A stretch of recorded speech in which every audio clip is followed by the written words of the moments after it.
Greetings. Welcome to the Helen of Troy Limited First Quarter Fiscal 2024 Earnings Call. At this time, all participants are in listen-only mode. A question-and-answer session will follow the formal presentation. If anyone today should require operator assistance during the conference, please press star zero from your telephone keypad. Please note that this conference is being recorded. At this time, I'll hand the conference over to Jack Jansen, Senior Vice President of Corporate Business Development. Mr. Jansen, you may now begin. Thank you, Operator. Good morning, everyone, and welcome to Helen of Troy's First Quarter Fiscal 2024 Earnings Conference Call. The agenda for the call this morning is as follows. I'll begin with a brief discussion of forward-looking statements. Mr. Julien Mininberg, the company's CEO, and Ms. Noelle Geoffroy, the company's COO, will comment on financial performance of the quarter and current trends. Then, Mr. Brian Grass, the company's interim CFO, will review the financials in more detail and review our financial outlook for fiscal 2024. Following this, we will take questions you have for us today. This conference call may contain certain forward-looking statements that are based on management's current expectation with respect to future events or financial performance. Generally, the words anticipates, believes, expects, and other words similar are words identifying forward-looking statements. Forward-looking statements are subject to a number of risks and uncertainties that could cause anticipated results to differ materially from actual results. This conference call may also include information that may be considered non-GAAP financial information. These non-GAAP measures are not an alternative to GAAP financial information and may be calculated differently than the non-GAAP financial information disclosed by other parties. The company cautions listeners not to place undue reliance on forward-looking statements or non-GAAP information. Before I turn the call over to Mr. Mininberg, I would like to inform all interested parties that a copy of today's earnings release has been posted to the Investor Relations section of the company's website at www.helenoftroy.com. The earnings release contains tables that reconcile non-GAAP financial measures to their corresponding GAAP-based measures. The release can be obtained by selecting the Investor Relations tab on the company's homepage and then the Press Releases tab. I will now turn the conference call over to Mr. Mininberg. Thank you, Jack. Good morning, everyone, and thank you for joining us. Today, we would like to talk about our first quarter results, provide color across our business, and update you on our continued strong progress on Project Pegasus, as well as some other company initiatives. We will also discuss our outlook for the full fiscal year. Starting with the quarter, I am pleased to report that our results, including our sales and adjusted earnings per share, were better than we expected, despite continued pressure on our categories from lower consumer demand and shifting buying patterns. We are also pleased to improve our margins, make further progress on inventory reduction, and deliver significantly improved cash flow. Looking at revenue, we saw outperformance from key leadership brands, including OXO, Osprey, and Pure, as well as from Curlsmith. Several of our leadership brands are improving share in certain categories in the United States, including technical backpacks from Osprey, kitchen utensils and storage containers from OXO, pharmacy humidifiers for Vicks, nasal aspirators for Braun, and seasonal heaters for Honeywell. Our prestige hair care liquids, which feature some of the highest margins in the company, grew during the quarter compared to the first quarter of last year. International also outperformed during the quarter, driven by Braun. Our strategic choice to double down on international continues to pay off. For perspective, our consolidated first quarter revenue grew at a 6% compound annual growth rate compared to the pre-COVID base of fiscal 20. During the quarter, we also made good progress on margin, significantly improving gross profit margin and expanding our adjusted operating margin. We also delivered outstanding operating cash flow in the quarter, well ahead of expectations, driven by better-than-expected sales and significant progress on reducing working capital. I am very pleased with how well our organization is executing on the various initiatives we have announced designed to significantly improve cash flow in fiscal 24. In line with our stated objective, we used our cash flow to further reduce our debt, putting us in a better position to deploy additional capital sooner. Turning to our outlook, we are maintaining our expectations for net sales and adjusted earnings per share for the full fiscal year, as well as our key cash flow and balance sheet targets. We expect to deliver, including a return to adjusted earnings per share growth in the back half, despite expected pressure on our categories and consumers for the remainder of the fiscal year. That consumer pressure includes inflation, interest rates that are expected to stay higher, and increasing household debt, all of which are headwinds to discretionary purchases. On a positive note, we are seeing that retailer inventory rebalancing has largely normalized following the significant adjustments affecting nearly all consumer discretionary categories over the past year. Our retail partners are now increasingly matching their orders to consumer demand.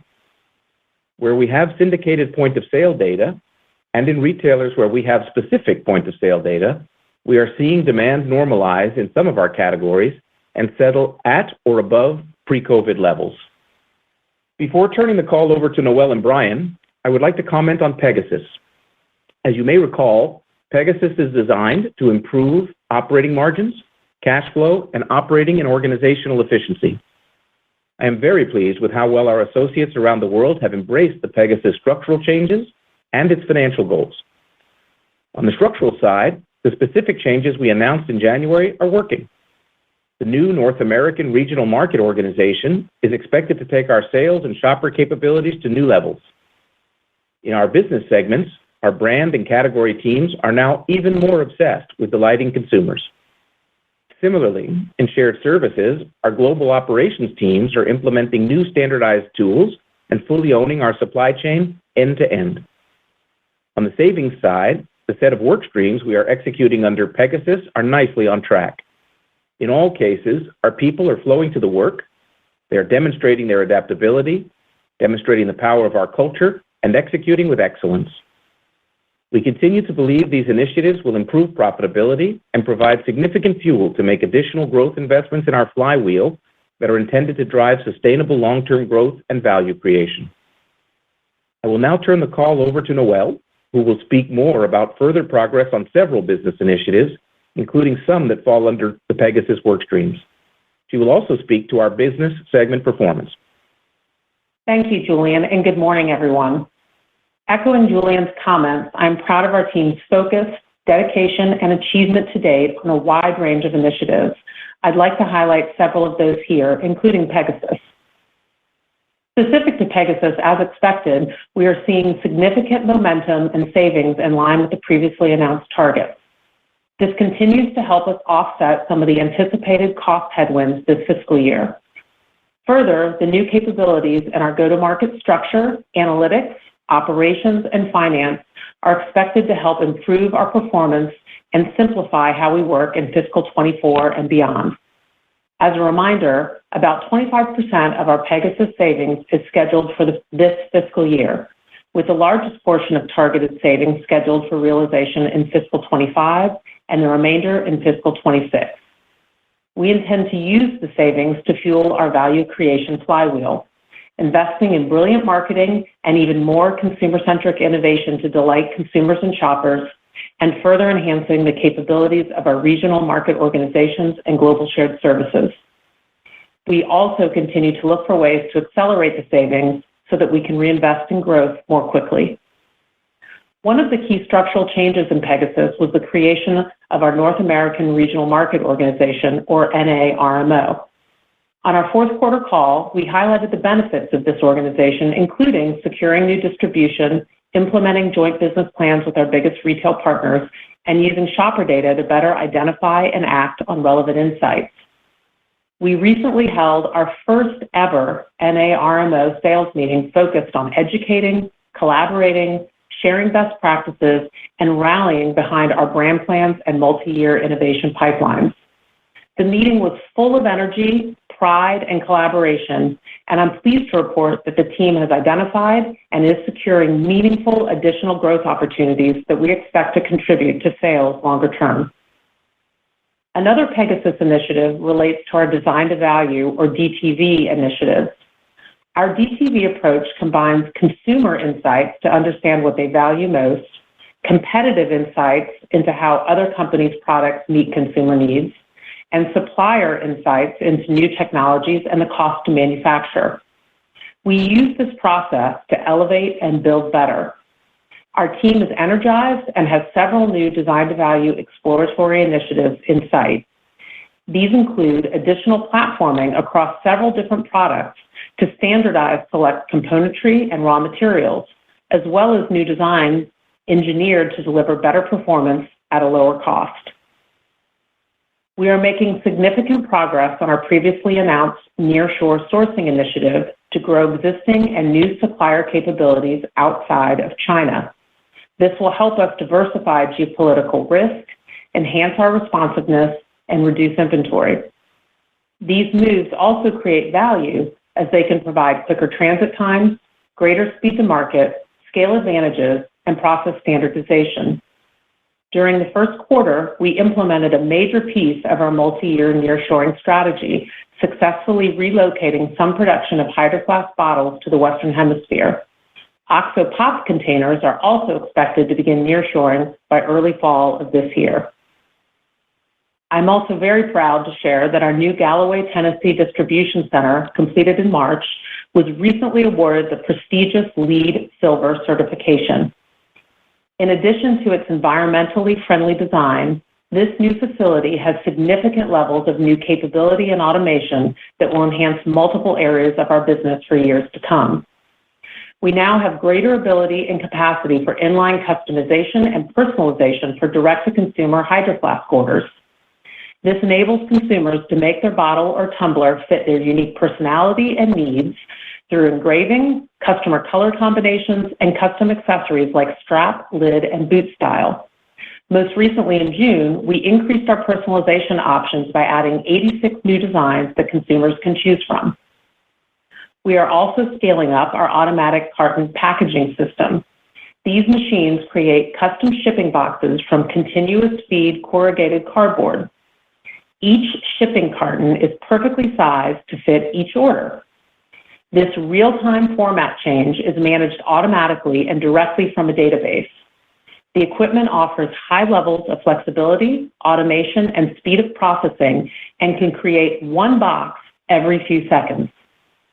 Our made-to-fit shipper incorporates bumpers into the packaging to protect items from damage during transit while reducing the amount of packing material used.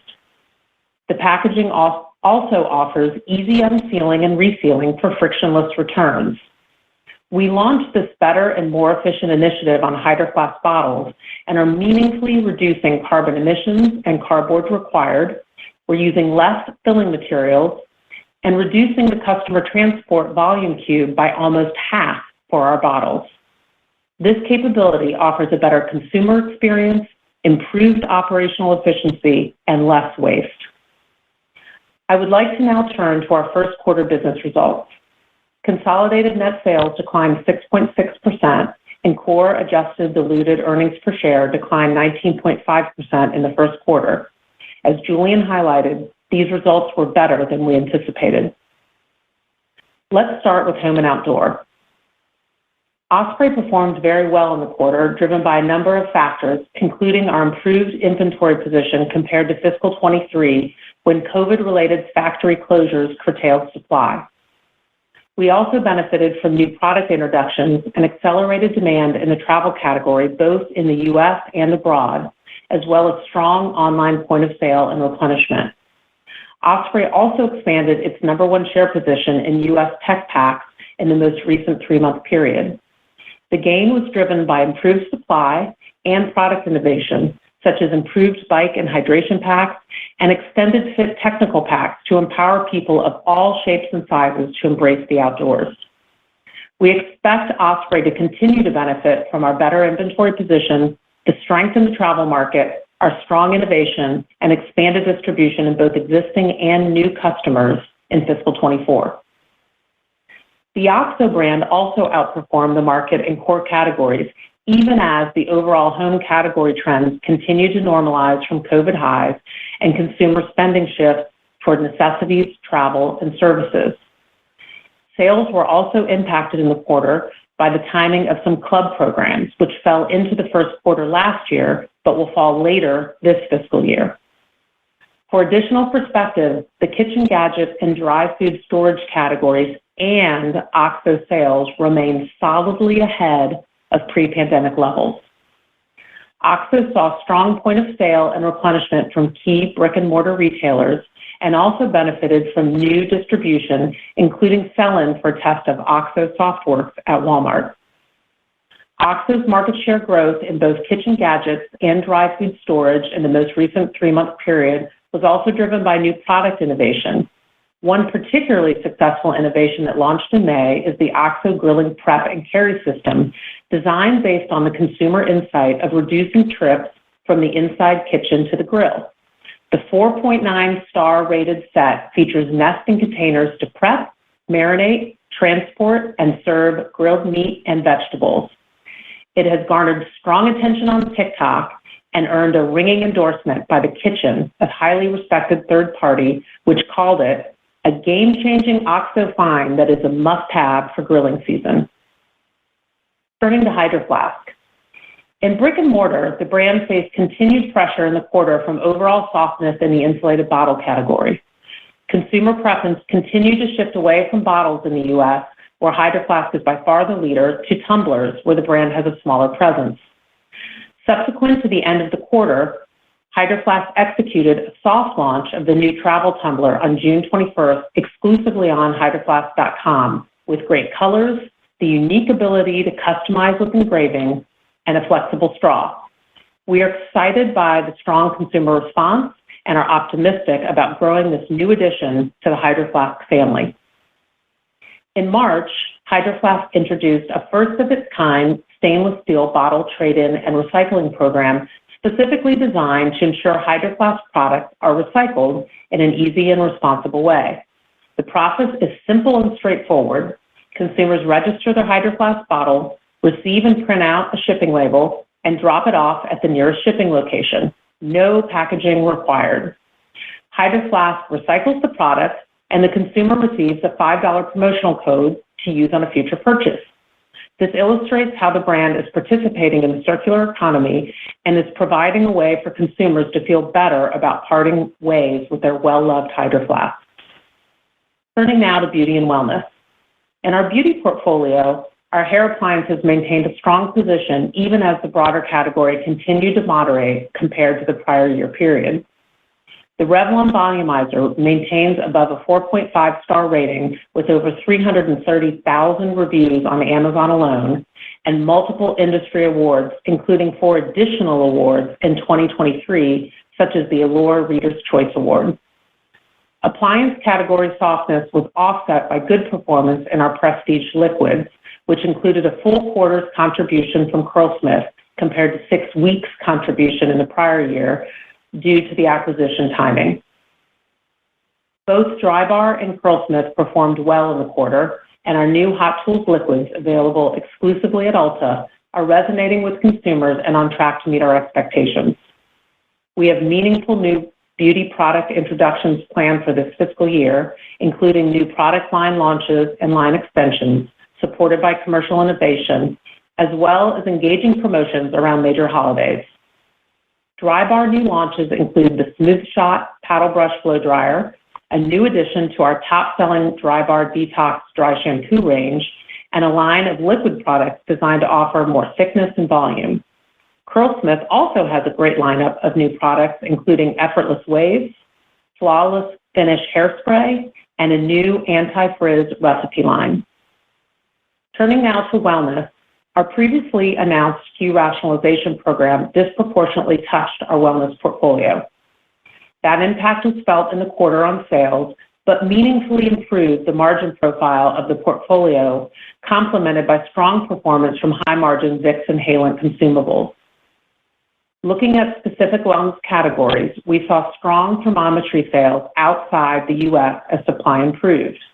This was offset by softer sale of seasonal fans, air filtration, and humidification products as consumer spending shifted to other categories such as services and travel. Despite overall category declines, Helen of Troy's U.S. market shares remained strong in thermometers, inhalants, and humidifiers, with the #1 position among branded products in all 3 of those categories. In water filtration, we saw some pickup in overall category growth in the first quarter, and Pure made a positive growth contribution to our beauty and wellness sales. Subsequent to the end of the first quarter, we saw incremental air purification device and filter sales due to the wildfire smoke that blanketed much of the U.S. Northeast quadrant and parts of the Midwest in late May and throughout June. We are proud to be able to help consumers and service retailers when they need us most. As these wildfires continue, we will continue to serve the demand. Last, on the international front, we achieved sales growth driven primarily by the contributions of Braun, Osprey, Hot Tools, and Curlsmith. Replenishment orders and select brick-and-mortar partners continue to normalize in line with point of sale. Braun outperformed our expectations as we were able to partially overcome continued supply constraints to help meet increased thermometer demand for the brand in EMEA and Asia. With that, I would like to hand the call over to Brian. Thank you, Noelle. Good morning, everyone. Looking forward to seeing some of you at the CJS conference tomorrow. As Julian and Noelle mentioned, first quarter results exceeded our sales and earnings expectations with year-over-year margin expansion despite unfavorable operating leverage. This outperformance, coupled with meaningful working capital improvement, drove strong cash flow and leverage reduction, also ahead of our expectations at this point in the year. Consolidated net sales decreased 6.6%, favorable to the 9 to 7% decline we provided in our outlook in April. This reflects a shift of approximately $5 million of sales we previously expected in the second quarter of fiscal 24 into the first quarter. As a reminder, our outlook includes expected declines from our SKU rationalization efforts and the impact of the Bed Bath & Beyond bankruptcy. We saw favorable performance from key brands in both business segments, international and the online channel. In home and outdoor, OXO exceeded our expectations despite a decline in club channel programs year over year, and Osprey growth was driven by strong consumer demand for travel-related products. In beauty and wellness, demand for Braun thermometry drove year-over-year growth, especially in international markets, and high water filtration demand drove growth in Pure. Our prestige beauty brands, Drybar and Curlsmith, continue to drive underlying growth and improve our mix with distribution expansion and innovative products that resonate with consumers. Gross profit margin improved 380 basis points to 45.4% compared to 41.6% in the same period last year, in line with our expectations for the quarter. Year-over-year improvement was due to a more favorable product mix in beauty and wellness, driven by Pegasus SKU rationalization, a more favorable customer mix in home and outdoor, lower inbound freight costs, and the favorable comparative impact of EPA compliance costs of 180 basis points incurred in the same period last year. GAAP operating margin for the quarter was 8.6% compared to 6.7% in the same period last year.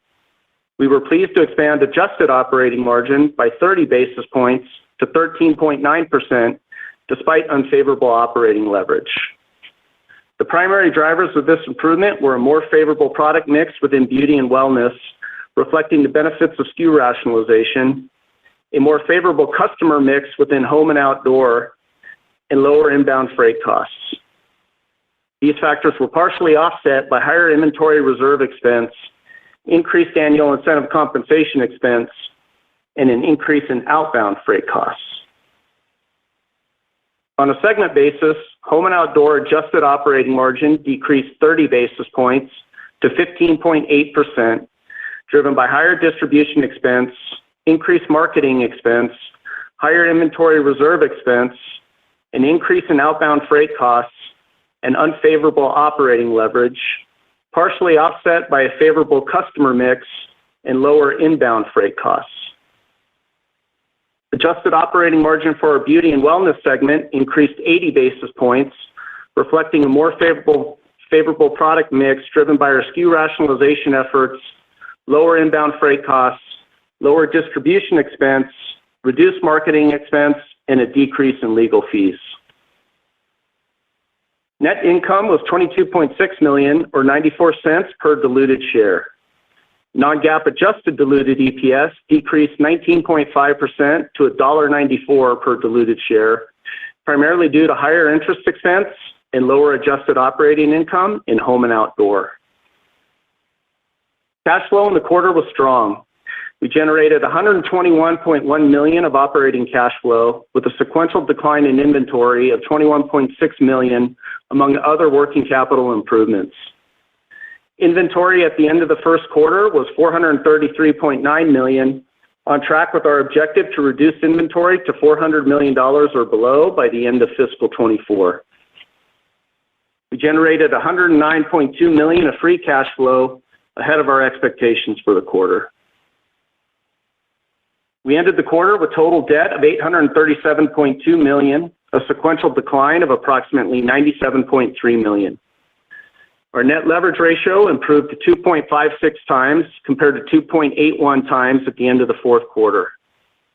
At the beginning of the first quarter, we swapped an additional $200 million of our outstanding variable rate debt to fixed rates, bringing the fixed rate total to $625 million, or 75% of our total debt outstanding. At the end of the first quarter, our debt covenants allowed for additional borrowings of up to $343 million, and the amount available for borrowings under our credit agreement was $638 million. We believe we remain on track to reduce our net leverage ratio to between 2 times and 1.85 times by the end of fiscal 24, not including any benefit from facility footprint optimization efforts that are underway. Turning to our outlook for fiscal 24, we are maintaining our full year expectations. While we are pleased to have outperformed our expectations in the first quarter, at this point in the year, we are maintaining our flexibility to use the overperformance to fund incremental growth investments in our most attractive brand opportunities, or as an offset to potential further consumer spending softness. We will continue to assess our algorithm for balancing investment spending and earnings growth as the year progresses. Our view on a significant or prolonged recession has not changed in that it cannot be reasonably estimated, and therefore it is not included in our outlook. We are encouraged by the continued overall improvement in trade inventory on a sequential basis and believe that when consumer demand does strengthen, we are well positioned with a diversified product portfolio and sufficient inventory to serve that demand. We continue to expect consolidated sales between $1.965 billion and $2.015 billion in fiscal 24, implying a decline of 5.2 to 2.8%, which continues to reflect the estimated unfavorable year-over-year revenue impacts of our SKU rationalization efforts and the bankruptcy of Bed Bath & Beyond of approximately 3.4% combined. In terms of our net sales outlook by segment, we expect a home and outdoor decline of 1.7% to growth of 1%, and a beauty and wellness decline of 8% to 5.8%. We believe we remain on track to deliver our gross margin expansion target of approximately 460 basis points at the high end of our guidance range as we drive improvement in product and customer margin mixes, disproportionately feed our highest margin businesses from an investment perspective, and realize the benefit of lower commodity and inbound freight costs.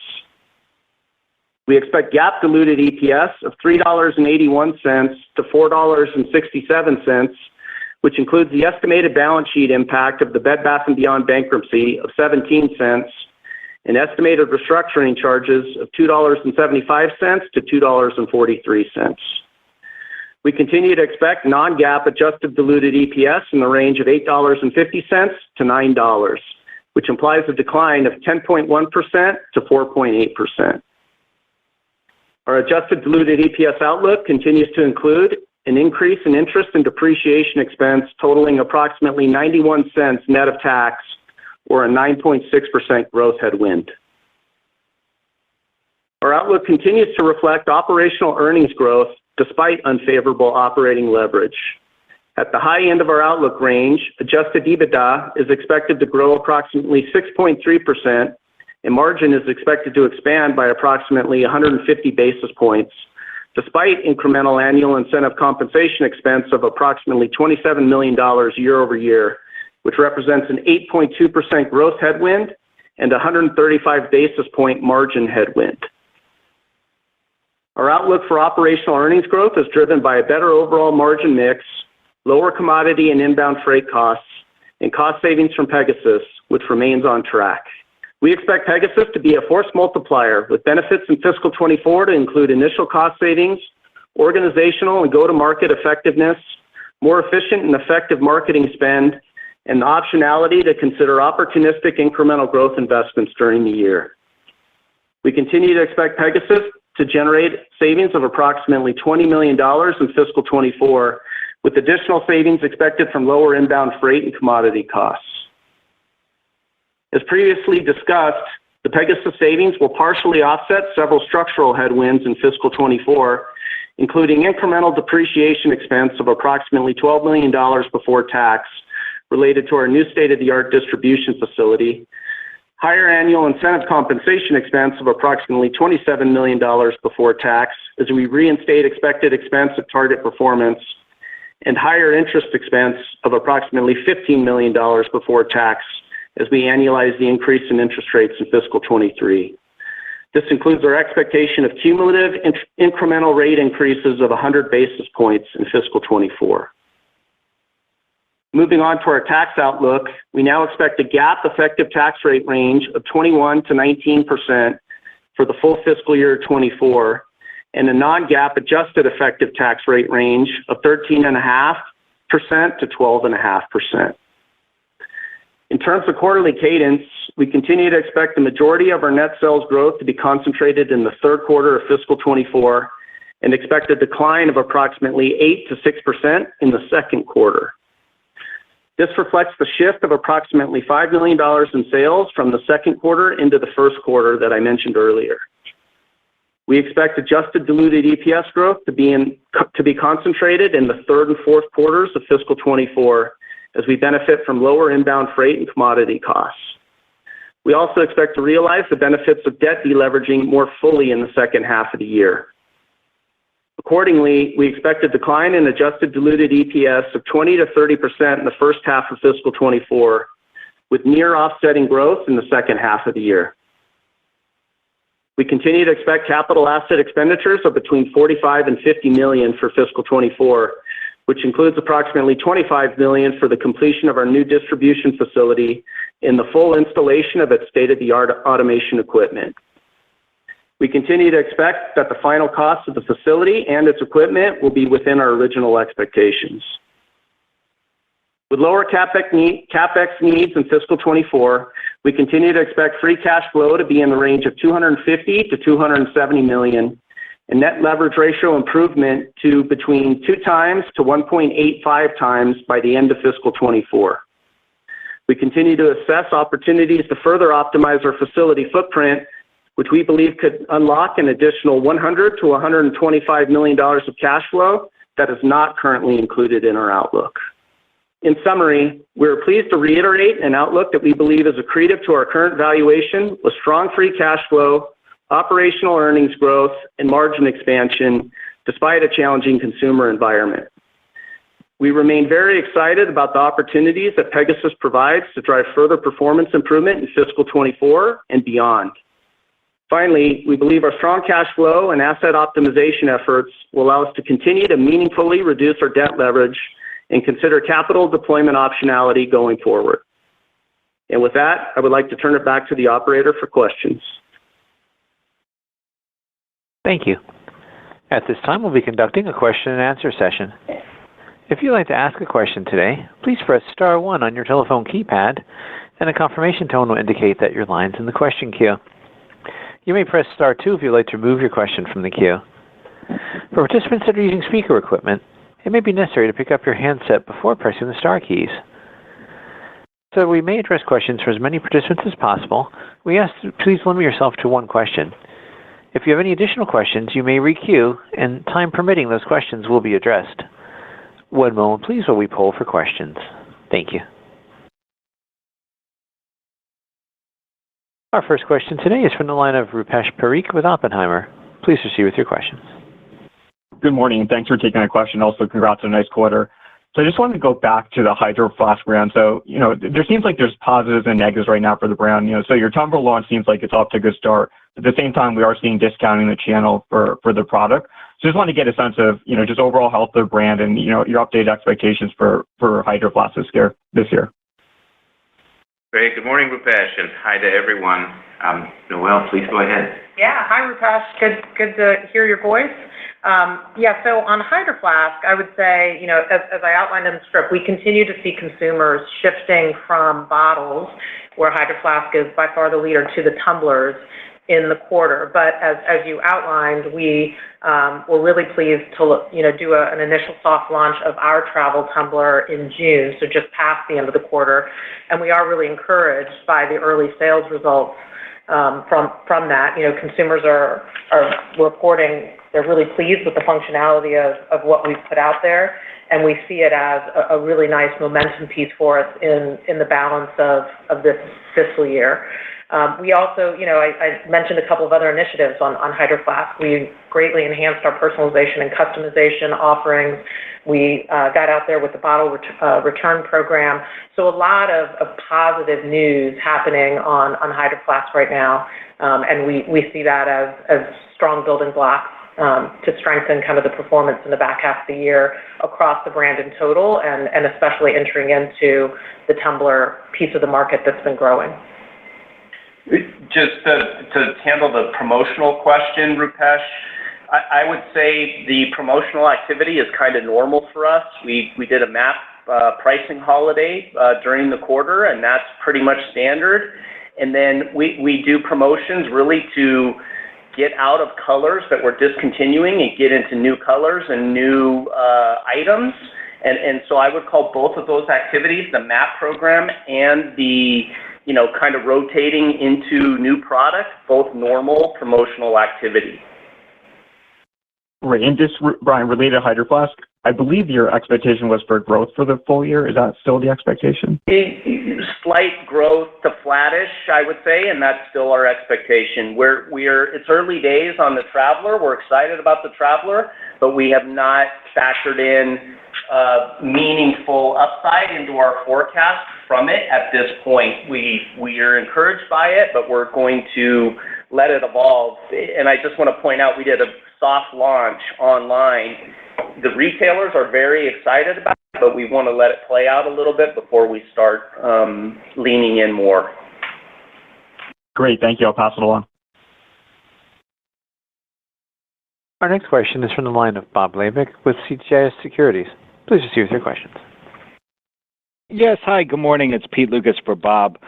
You gave us a lot of detail on Project Pegasus, obviously seeing significant benefits to the margin profile. What has surprised you the most in terms of the rollout, either positively or negatively, and what is the biggest things you've learned so far? Yeah, hi, Pete. Nice to talk to you, and always a pleasure to have CJS represented as well. In terms of Project Pegasus, I think the most positive, as we've mentioned in our prepared remarks, is how well the organization has embraced the full scope. This is not a standard belt-tightening exercise, as we've talked from the very beginning back in October for Pegasus. This is a comprehensive restructuring and a reinvention very similar to what we've done multiple times, of always taking a company up to the next level, never waste a good crisis, as they say. So for me, the single most important thing is how well the organization has embraced it, dug deep, and has not only made the structural changes, but also aggressively pursuing the specific work of each work stream and their financial targets. And Noelle, I suspect you'll be able to elaborate a bit on the Pegasus momentum. Yeah, I would echo Julian's comments. I think, the piece on a program like this that is always the question mark is how will the organization react, and I'm delighted. I mentioned in my remarks the first ever North American RMO sales meeting that we just had, to see the teams come together, the business units very focused on sharpening their brand plans, sharpening their innovation pipelines, the North American RMO and the audience excited about those plans, coming forward with new growth opportunities and growth ideas as they look across the full portfolio, was very, very heartening, and I think a testament to the choices that we made in the organizational structure. As I look at some of the other work streams, again, SKU rationalization was a big focus area, and the team really took that to a great bottoms-up analytical rigor that has really helped us from a gross margin standpoint on parts of our portfolio. So that's been a real positive as they've embraced that work. We've got a lot more work streams that are still underway that'll come. As a reminder, the bulk of the savings comes in fiscal 25 to fuel our initiatives in that time frame, and we're very pleased with the momentum that we see across all of the work streams. Very helpful. Thanks. I'll jump back in the queue. Our next question comes from the line of Olivia Tong with Raymond James. Please proceed with your question. Hi, this is Devin Weinstein on for Olivia. I appreciate you taking our question, and congrats on the better than expected quarter. I wanted to ask a little bit more about your outlook for the year, specifically for 2Q. Understood on the components impacting the $5 million impacting your sales outlook, but you did maintain the EPS guide for the first half to decline 20 to 30%. And I just want to understand some of the dynamics going into your 2Q outlook, seeing as sequentially there should be some cost easing. It sounds like sell-in and sell-through are in a much better place. So outside of maybe the sales comp, what are some of the dynamics impacting that 2Q outlook that would get the first half to be down 20 to 30%? Yeah, so there are a couple moving parts in the question. You're referring to sales, and hopefully that part on sales is clear. Really, the only change in our outlook came from this kind of $5 million shift that went into Q1 we originally expected in Q2. So hopefully that's clear, and I would say there's no other meaningful moving parts with respect to sales.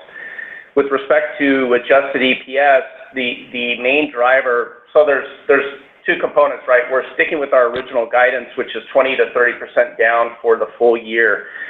After posting Q1, it was a little bit better than expectations. We are expecting some spend shift, some growth investment spending that, we didn't make sense to make in the first quarter that we now plan for the second quarter.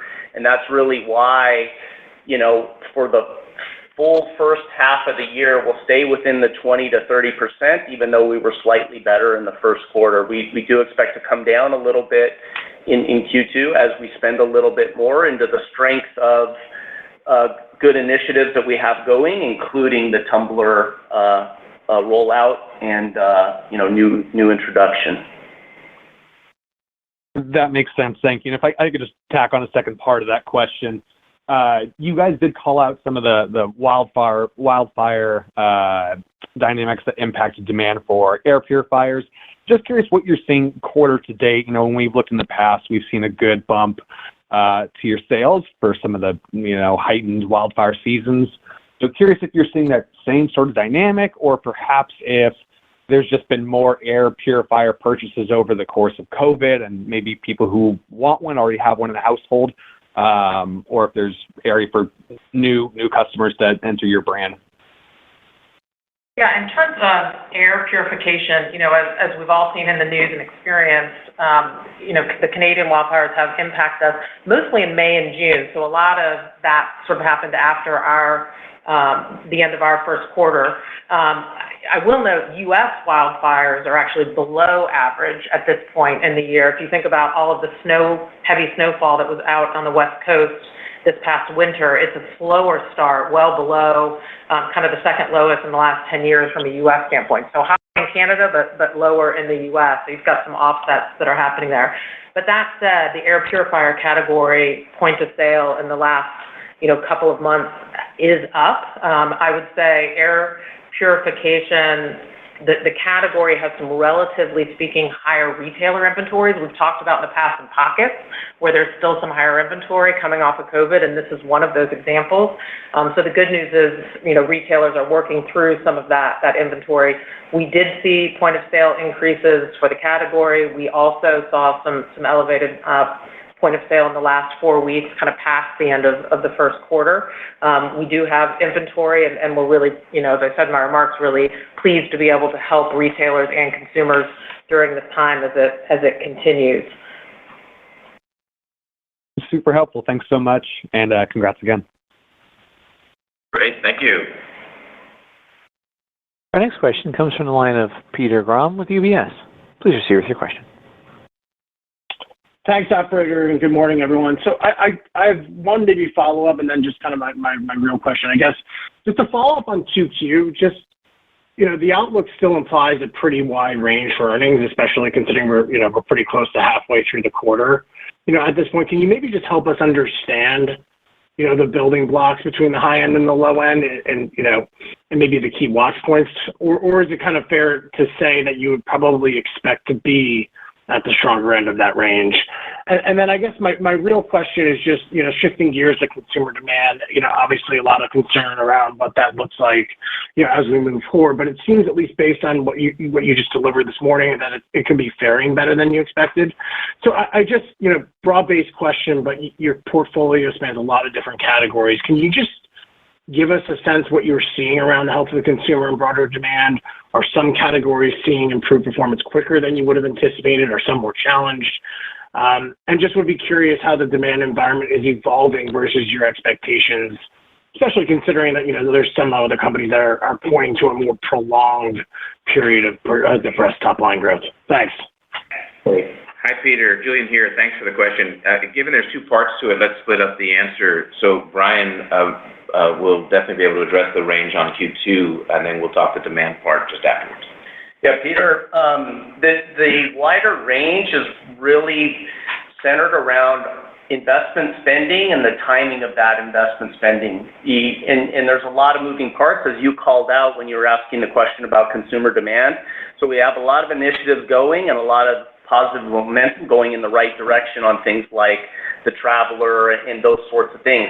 The timing of when that gets into the retailer and when we really want to drive demand can fluctuate between the second quarter, the third quarter, and so on. And so there is, a range of outcomes for the second quarter that is largely based on the timing of our investment spend, when it will fall exactly, and in a matter of weeks could make it shift between Q1 and Q2, and that's really what we're dealing with here, because that is such a new item, and it's actually hitting retail towards the end of the second quarter, and it'll hit some retail before other retail. And so hopefully you can imagine that there's, a period of time that could overlap just a matter of several weeks, which could make a difference to the quarters. And that's why there's kind of a wide range of outcomes. We can't perfectly predict when the timing will be exactly of all that. And so there's a little bit of a range there for the second quarter. Great. And on the demand subject, I think the simplest thing we can say is that everyone on the call, I think, and the market broadly is aware of the choppiness in predictions, the pressure that's on the consumer at a macro level. So the famous inflation and higher interest rates, the higher for longer speech that the Fed has reiterated month after month. And in the case of these categories, to your specific question, we're in a broad set of categories. So some of them are just feeling the pain of that discretionary reduction as buying patterns shift. Others, like outdoor, for example, are seeing the benefits of the mega trend of outdoors. Prestige beauty is generally doing better. And then the world of cold and flu, we're off season right now. It's hard to tell. And these things go up and down. In terms of what it means for us, I think the simplest thing I can say is we just reiterated our sales guidance today, and all of that was considered when we put that number forth. Great. Thanks so much. I'll pass it on. Sure. Pleasure, Peter. Our next question comes from the line of Susan Anderson with Canaccord Genuity. Please proceed with your question. Hi. Thanks for taking my question. Very nice job on the quarter. I was curious on the inventory levels. It's nice to see them down so much. I guess, are you guys still working towards your goal to be under $400 million by the end of the year? And then just curious on the SKU rationalization, kind of where how much of that is completed at this point and how much of it is left for the rest of the year? Thanks. Yeah, I think we're still on track with our goal. The implied in our cash flow range of 250 to 270, obviously to be at the 270, we'd have to be at the $400 million or maybe slightly below. If we could end up maybe a little bit higher than that, which would put us in the 250 cash flow range for the year. So I think we're comfortably within that range. Like I said, we could end up at 410, 415 by the end of the year. If we do that, there will be a good reason for it. It will be because we're leaning into opportunities and we want to have the inventory to be prepared to ship to those opportunities. And then if we don't have incremental opportunities like that, then, we'd be likely closer to the 400. So I think we would toggle within that range by the end of the year, and we're definitely on track to do that. Yeah, and then, Okay. Susan, in terms of SKU rationalization, as we mentioned, overall, the SKU rationalization initiative touched the wellness portfolio more than the others. That's where the impact was felt the greatest. And it did start to impact us in Q1, as we mentioned in the remarks, and I would expect to see, that kind of continue, and it's baked into our outlook for the remainder of the year as those choices kind of flow through throughout the remainder of the year. Again, the emphasis is more on wellness than the others, although there's some impact across the board. As we really did a comprehensive look, bottoms up, of the entire portfolio. Great. And then if I could just add one follow-up on the hair appliances. It sounds like you mentioned that Prestige was performing better. Was that also in the appliances? Are you seeing Dry Bar perform better than the lower cost tools? And then I was curious, I know you rolled out that lower cost tool at Walmart. I was curious how that's performing. And then if there's any newness also coming in hair tools as we kind of look to the back half that could maybe re-jumpstart that category. Thanks. Yeah, sure. So in hair tools, yes, I would say overall, if we look, kind of big picture, Prestige or the higher end hair tools are performing better than, the kind of mid-tier hair tools.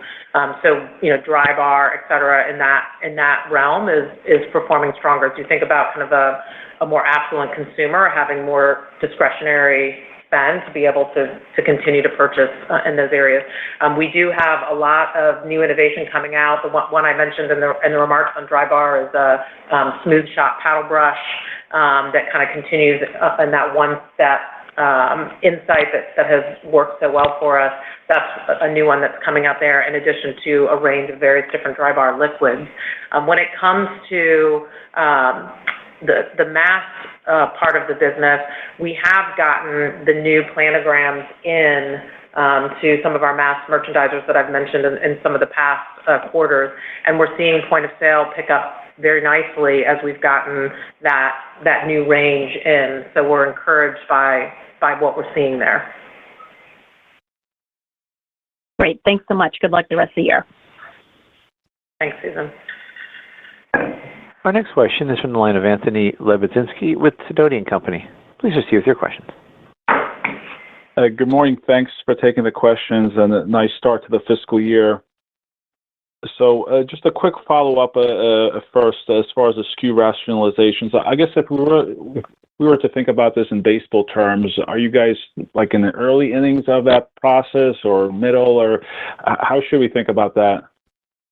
In terms of cadence of impact, Anthony, we're in early innings because we're really just realizing a lower weighted impact in Q1. It'll get a little bit heavier in terms of impact through the remainder of this year. So it just so happens it was kind of spread where the majority of the impact will fall in this fiscal year. It's a little bit lighter in Q1. It'll get a little bit heavier Q2 through Q4, and then we'll be through it. Now, as we've talked about in the past, this is something we're going to continue to do. We don't know at this stage if it will be meaningful enough that we'll continue to call it out, going into fiscal year 25 based on whatever, we find through the results of the process. But it will be a continuing process that we'll have in future years. But the majority of the impact from this initial SKU rationalization effort will be in fiscal year 24. It was a little lighter in Q1. It'll get a little heavier in the remaining quarters. Got it. If I could squeeze one more question, as far as your outlook for M&A, how should we think about that? And then as far as acquisition multiples, have you seen any changes? So Jack will speak a little bit to acquisition multiples. As the spoiler alert, they're generally coming down. Obviously, interest rates are going up and valuations coming down. It's broadly known, but not specifically deal by deal, just is a macro comment. In terms of capital allocation, which is to me the broader question, we're very pleased that our strategy is working, which is to reduce our inventory, improve our cash flow. You saw that in the numbers that we reported today, where we've made significant progress, and not just in this quarter, but now also on top of the big progress that we announced in April for Q4 of last fiscal year.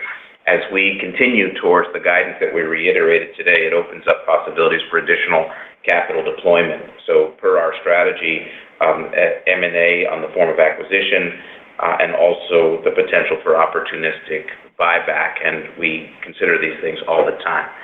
In the case of operational needs, we don't, beyond the big warehouse, have another biggie in the short term, so that helps us as well. And I'll give it to Jack on the subject of what's out there. Yeah. So, Anthony, we're seeing more deal flow has been picking up recently than maybe over the last 6 months, and expect that there will be even more as the rest of the balance of this year continues. I think for us, we're going to continue to stay in touch. We're going to look at the different options that are out there. Part of when it's right for us to do it is going to be when the organization is ready. That we're still in the midst of Project Pegasus. It is going really well, and what we don't want to do is create any additional compression. We'd rather do that well, do it right, and then you know what some of our priorities are to get debt levels down. That being said, we're seeing with some of the assets that are transacting out there, we are seeing multiples coming down, as Julian had mentioned, and expect that good assets will probably cost a higher multiple than others, but in general, we're seeing multiples going down. Understood. Thank you, and best of luck. Great. Pleasure, Anthony. Thank you. Our final question is from the line of Linda Bolton-Weiser with D.A. Davidson. Please proceed with your question. Hi, Linda. Hi. Hello. Congratulations on a nice quarter. So I was wondering if on the gross margin expansion, it was really strong, and you mentioned there was a benefit from lower EPA repackaging costs.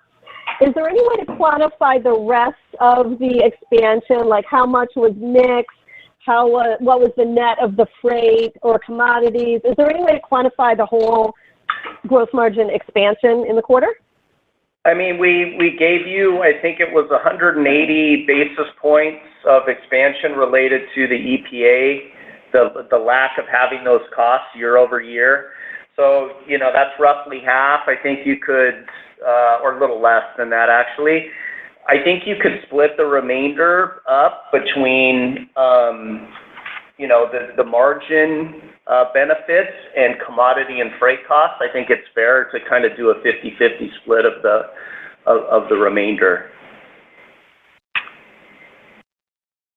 Okay, and then I think you kind of mentioned somewhere in your commentary about the facility rationalization, those excess distribution facilities that you have now. Is there any additional movement on what might be done with those, or anything to report on that front? Yeah, I would say they're at different stages in the process. There's one, the smaller of the two, that is further along. We have formal indications of interest and are working towards something that's more definitive, and we're making good progress on that one. So I'd say there's one that if we can make everything align, there could be a closing in the third quarter. And then the other one is not as far along, but we're still moving on a very good path. And, we'll report, if we have something to report, we'll share that with you at the appropriate time, but we're making good progress on both. There's a big picture comment here. We've been saying for a couple of quarters that with the opening of our new state-of-the-art big facility, the 2 million square footer in Tennessee, it creates these opportunities. So hopefully people are not surprised that we're now optimizing. I think that's where we've used multiple quarters, the footprint. So there's multiple possibilities, as Brian is talking about, and I think it's good news. It's good for ROIC, it's good for efficiency, and then ultimately good for cost. Great. And then finally, can I just ask on the Hydro Flask, on the consumer shift in preference from bottles to tumblers, like what exactly is driving that? Is that more in-office sedentary behavior and you want a tumbler instead of the bottle? What is driving the underlying consumer preference at this point? Yeah, my feeling, Linda, is, it's the functionality of it, for a range of different activities that the consumer is taking on. I mean, I think probably one of the biggest ones is fitting in a cup holder. So as, consumers are going from activity to activity, whether that's to the office or to kids' sporting events or to the gym or the grocery store, I mean, you name the activities that your average consumer is kind of transporting, themselves or their families around, fitting into a cup holder, having a handle, the ease and the preference of drinking from a straw. I think it's, the combination of things. Now, any one of those things can be available in a bottle, but there's something about this particular travel tumbler design that kind of encapsulates all of them in one. Fits in the cup holder, has the handle, has the straw, and it's just really, really resonated and fit into consumers' lives. Got it. Thank you very much. A pleasure, Linda. Thank you. Thank you. This concludes our question and answer session. I'll turn the floor back to management for closing remarks. Great. Thank you, operator. And thank you, everyone, for joining us today. We're very excited about the quarter and beginning to demonstrate the consistency that I know everyone is looking for, starting with us. We look forward to speaking with many of you in the coming days and weeks. There's several forums, whether they're conferences or NDRs, and we're out of our quiet period now. So we're looking forward to you in talking about them, talking during those, and also other conversations with many who would like them. So with that, we say